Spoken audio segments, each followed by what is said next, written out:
Assalamualaikum warahmatullahi wabarakatuh. Perkenalkan, nama saya Muhammad Alif Akbar dengan NPM 2317 051090 dari kelas A.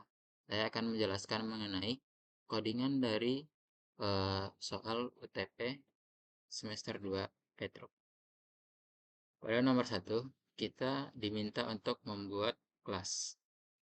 Pada baris 1 dan kedua ini merupakan standar library input dan output, dan ini untuk matematikanya.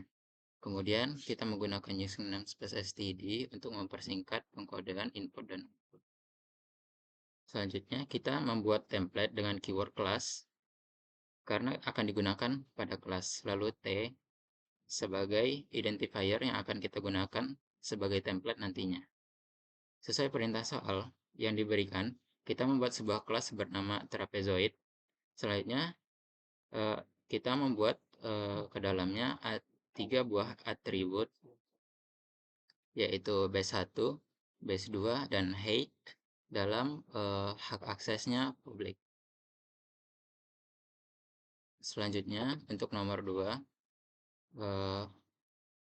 kita diminta untuk membuat konstruktor default dan konstruktor dengan parameter dan setter dan getter. Pada baris pertama ini kita sama seperti soal sebelumnya, akan tetapi pada atributnya yang awalnya publik itu diubah menjadi private. Kemudian di sini kita membuat konstruktor default dari kelas trapezoid dengan value defaultnya adalah masing-masing 10. Jadi kita inisialisasikan atribut base1 sama dengan 10, base2 sama dengan 10, dan height-nya sama dengan 10. Kemudian kita diminta juga untuk membuat konstruktor dengan parameter dari kelas trapezoid yang akan menginisialisasi nilai dari atribut kelas sesuai dengan input yang diberikan nantinya. Ini adalah bagian inisialisasinya, dan ini pemberian parameternya. Selanjutnya, pada metode getter, kita menggunakan T sebagai template yang nantinya akan menyesuaikan dengan tipe data dari inputan atribut. Kemudian, keyword const agar tidak terjadi ketidaksengajaan perubahan nilai pada variabel. Kemudian, fungsi akan mengembalikan nilai dari atribut sehingga atribut private dapat kita akses. Begitu pula selanjutnya pada getter untuk get base2, dan begitu pula untuk get height. Selanjutnya pada fungsi void, kita menggunakan fungsi bertipe void. Fungsi setter kita menggunakan tipe void dengan parameter tipe data T yang akan menyesuaikan dengan tipe data dari inputan atribut. Kemudian diikuti dengan nama variabelnya, tergantung ada base1, base2, dan height.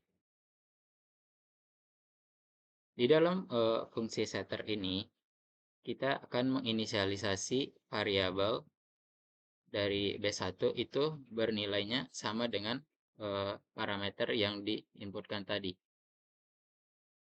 Begitu pula untuk setter untuk base2 dan setter untuk height. Selanjutnya untuk nomor 3. Nomor 3 ini adalah lanjutan dari soal sebelumnya yang dikembangkan dengan menambahkan metode calculate area dan calculate perimeter. Pada fungsi calculate area, kita menggunakan T agar hasil dari fungsi ini sesuai dengan tipe data parameter yang ingin kita inputkan. Kemudian keyword const, kemudian fungsi ini akan mengembalikan nilai dari rumus trapezoid itu, yaitu B1 ditambah B2 dikali height dibagi 2. Kemudian pada fungsi calculate perimeter, kita menggunakan T agar hasil dari fungsi ini sesuai dengan tipe data parameter yang ingin kita inputkan. Kemudian kita menambahkan sebuah variabel baru yang kita beri nama variabel miring. itu untuk menyimpan nilai dari sisi miring trapezoid yang kita dapatkan melalui rumus Pythagoras. Menggunakan rumus Pythagoras ini menggunakan square root dan POW yang kita dapatkan dari library CMAT. Square root menandakan akar dan POW untuk pangkat. Nah, lalu sesuai rumusnya, square root akar dari pangkat B1 dikurang B2 dibagi 2 kuadrat ditambah height kuadrat lalu diakarkan. Itu akan disimpan ke dalam variabel miring. Kemudian kita fungsi calculate parameter akan mengembalikan jumlah dari B1 ditambah B2 ditambah 2 kali miringnya.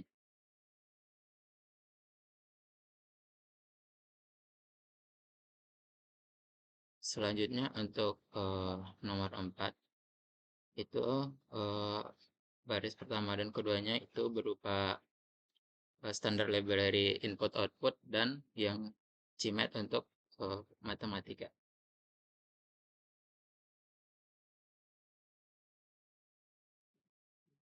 Nah, yang pertama kita membuat template dengan keyword class, lalu T sebagai identifiernya,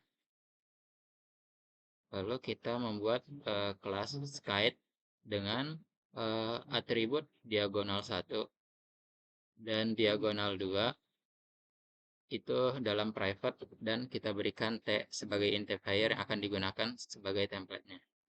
Lalu kita membuat konstruktor default seperti yang di awal dengan nilai default diagonal 1 dan diagonal 2-nya adalah 10. Kemudian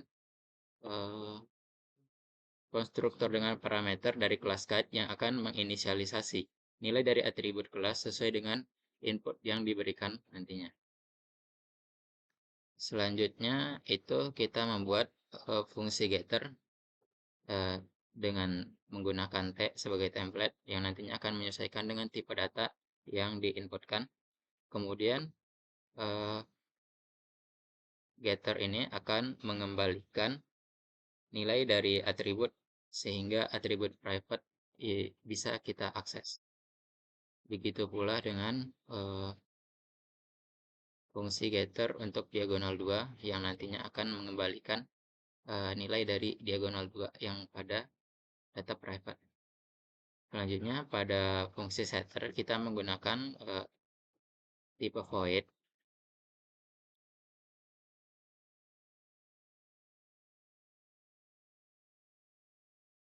yang di dalamnya kita menggunakan parameter dengan tipe data T yang nantinya akan menyesuaikan dengan tipe data inputan atribut.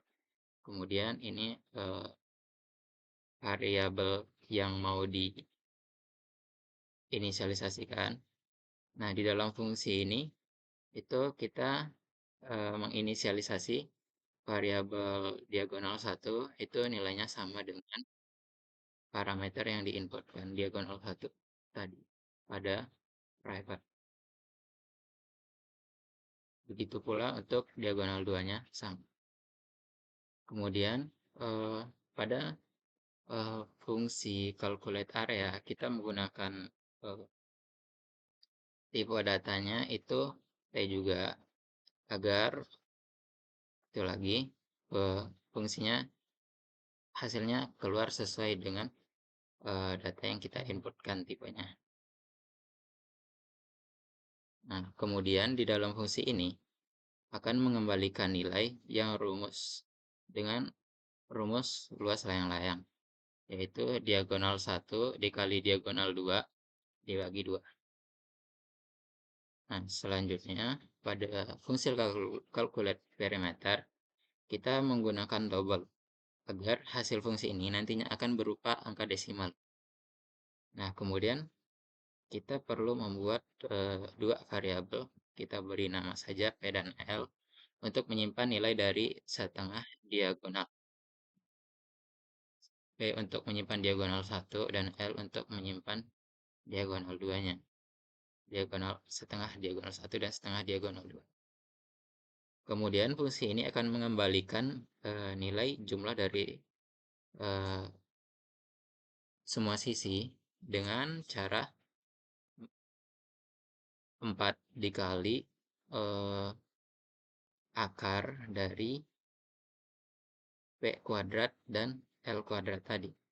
Sehingga rumus ini itu akan menghasilkan sisi miringnya. Lalu sisi miringnya akan dikalikan 4 sehingga kita akan memperoleh keliling dari layang-layang tersebut.